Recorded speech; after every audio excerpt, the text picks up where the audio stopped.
Sekretet e Vatikanit, vendit më të vogël, por me një fuqi madhështore. Dëgjojeni me kujdes. Për të folur për Vatikanin, duhet ta fillojmë që nga kur u ndërtua në fillim, pra kur u themelua Vatikani. Dëgjojeni me kujdes sepse është vërtet shumë interesante. Si gjithmonë, kush është rastësisht nëse nuk ka bërë ende, bëjini like faqes dhe videos që të shihemi sërish dhe faleminderit që jemi për bashkë. Sinqerisht faleminderit për mbështetjen. E dini se kur është themeluar Vatikani? Mirë. Vatikani ekzistonte aty që para ereson. Por ishte ndryshe sepse ishte paleokristiane, pra përpara se të ndërtoi ai Vatikan që njohim sot, pra Shën Pjetri, nuk ishte kështu. Dhe do t'ju them se nga kush u ndërtua dhe pse u ndërtua, dëgjojeni me kujdes. Atëherë, çdo gjë filloi nga pas vitit 0. Sepse përpara vitit 0 ishin etruskët që kishin bërë disa ndërtesa dhe një nga këto ndërtesa ishte edhe Vatika, eksaktësisht aty ku gjendet sot San Pietro. Vatika ishte një vend okult, pra një vend ku të gjithë i përuleshin perëndeshës Vatika, që ishte perëndesha pra e kultit etrusk. Dhe siç e dim, etruskët ishin me origjinë ilire. Megjithatë, ç'është e vërteta është për t'u theksuar që ndonse ishte ky fakti kryesor, por ka dhe një diçka tjetër. Dëgjoni me kujdes, është vërtet interesante. Ka një fakt tjetër, sepse u detyruan që të merrnin një perandor ilir, me origjinë ilire, dhe ishte Konstantini. Dhe pas viteve 1300, pas viteve 300 para erëson, i kërkuan atij, pra shkoan e morën në Konstantinopoli, që ta të vinte në Rom dhe të ndërtonte një besim të ri.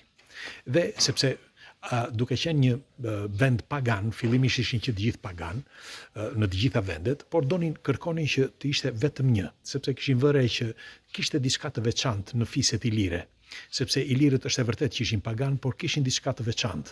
Dhe këtë tregon historia, nuk është se e them unë vetëm zgjoj mendimin. Dhe si përfundim morën Konstantinin, i kanë bërë dhe statuj Konstantinit, e njohin të gjithë historinë e Konstantinit, nga ishte Konstantini, që ishte ilir, etj. Dhe si përfundim, Konstantini krijoi atë që njihet sot si besimi kristian. Dhe nga këtu filloi udhëtimi i Vatikanit. Siç ju thash më përpara, nuk quhej Vatikan, por quhej Vatika. Dhe nga ky moment filluan që të bënin të ushtronin, si mund të quhet, atë besim që të mblidhnin sa më shumë besimtar. Në fakt, me kalimin e kohës nuk po mblidheshin shumë besimtar. Bile kur lindi myslimanizmi, nga ai moment filluan që të shpërbëheshin shumë besimtar. Dhe çfarë bën ata? Nga vitet 1000 filluan kryqizatat, që e njihni të gjithë historinë e kryqizatave, kush nuk e njeh, me një fjalë priftërinjt ose le të themi Vatikani dërgoi gjithandej njerëz që të mblidhnin sa më shumë të besimit të krishterë. Dhe me kalimin e kohës dërguan edhe disa komandantë të ndryshëm që të bënin reprezalje, të digjnin çfarë ishte më përpara, që të mësonin gjëra të reja më vonë.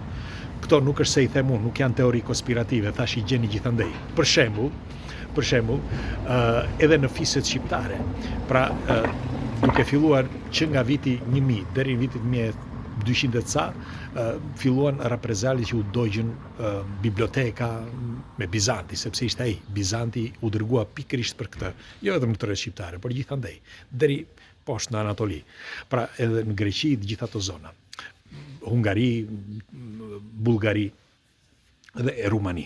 Dhe çfarë bëri?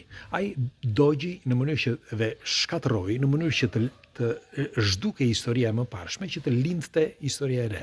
Dhe nga rivaliteti që ndodhi, pra i viteve 600 pastaj, kur me këto besimet e tjera që u shpërbë, qoftë nga budizmi, qoftë nga islami etj, nga ai moment filluan që të bënin këtë periudhën e gjatë të kryqizatave, që nga viti 1000 deri në vitin 1300 parafërsisht. Tani, çfarë ndodhi që u bë Vatikani që njohim sot?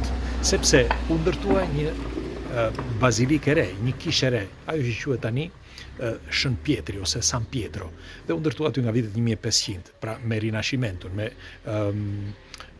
epokën e re. Dhe pas asaj, dëgjojeni me kujdes, dëgjojeni sepse është thjesht për kuriozitet, por edhe të kuptojmë më shumë se nga ku lindin gjërat. Nuk do themi tani që janë të gjitha ilire, por kjo është e vërtetë. Dhe pastaj, me kalimin e kohës, u vendos që në vitin 1920 ca parafërsisht të vendosej të bëj një shtet më vete, pra një republik më vete, dhe kështu ndodhi. Dhe sot Vatikani ka jo më shumë se 1000 banor, rreth 900 ka, gjithsej me gjithë ushtarët, gjithë çka që janë 1000, por ka një pasuri që thuhet rreth 15 miliard dollar ose mijë euro. Por nuk është vetëm kjo, sepse ka rreth 60 ton flori, ku Shqipëria ka rreth 2 ton e gjysmë, 3 ton, parafërsisht, po flasim. Tani, përveç kësaj, përveç këtyre pasurive që ka, duhet të dini që nuk ka vend, jo vetëm të Italisë që nuk ekziston një vend i Italisë që nuk ka një tokë ku nuk e kanë perifteri, ose Vatikani, por nuk ka vend ose shtet në botë që nuk ka. Pse kjo? Sepse me kalimin e kohës u fuqizua nga njerëzit që kanë falur. Pra, ku ishte thelbi i të gjithës kësaj? Ndërkohë që në botën e budizmit ose islamike ose vende të tjera nuk ka shumë donator, ka shumë pak në krahasim me besimin e krishter, ky ishte thelbi që ata ndryshuan totalisht dhe bën atë që sot çdo gjë që lëvron për sa i përket të gjitha lëvizjeve shoqërore, politike apo fetare janë të diktuara në një farë mënyre sipas diktimeve dhe sugjerimeve të Shtetit Vatikanit. Dhe kjo bëri që të fuqizoheshin dal nga dal me kalimin e kohës pikërisht pra nga njerëzit, nga bamirësia e njerëzve. Dhe duke qenë më shumë, pra ata më të pasurit, duke filluar nga perëndimi, sepse perëndimi u bë, le të themi, në një kohë shumë të shkurtër, ishin evropian. Pra evropianët u bën që shkuan në Amerikë, u bën të pasur. Pra duke filluar që nga Italia deri tutje, filluan që të ndihmonin kishën dhe filluan që të falnin toka, para e tjere tjere. Dhe kjo e bëri të fuqishme Vatikanin. Dhe sot është, siç ju thash, vendi ose më mirë shteti më i vogël me na marrin telefon, me pasurin më të madhe, siç ju thash, në krahasim me vendet e tjera, sepse nëse do ta krahasojmë për sa i përket numrit të banorëve, është shumë. Shikoj, nëse do të flasim për shembull për Shqipërinë, Shqipëria ka rreth 3 milion themi banor, 3 milion banor ka 2 tonë gjysmë flori, që floriri është baza, është kryesorja, sepse nëse ndodh një luftë apo një reprezalia apo çdo gjë që ndodh, ato janë për sigurinë e shtetit, pra për të përrecurinë e popullit dhe të shtetit. Dhe merreni mend, 2 ose le të themi dhe 4, hajde themi 4 ton flori që mund të ketë Shqipëria. Merreni mend tani, Vatikani ka 60 ton dhe për më tepër me 900 banor ose 1000 banor. Pra, është, siç ju thash, vendi më i vogël me fuqinë më të madhe. Por kush e themeloi? Një ilir. Megjithatë, do të dëshiroj një komentin tuaj, çfarë mendimi keni. Të themi të vërtetën, ishte një forcë e madhe në atë kohë Konstantini. Dhe shumë pak flasim për këtë, sepse dihet që nëse flet për Konstantinin do flasësh për etruskët, dhe nëse flet për etruskët rrëzohet gjitha ajo histori që njohim sot. Unë mundohem me aq sa e keni vënë re her pas here që mund të kujtoj këto gjëra, siç e ka thënë dhe Nermin Vlora Falaski e të tjerë, por janë vetëm zëra që për shembull flet Nadiri kur thot njëri, ose flet Ermin Vlora Falaski, okay. Por nëse flitet në mënyrë shkencore dhe për më tepër në përgjithësi, pra shumë zëra, atëherë çdo gjë ndryshon. Ju çfarë mendimi keni për këtë argument? Pres komentet tuaja, kalofshi një ditë bukur.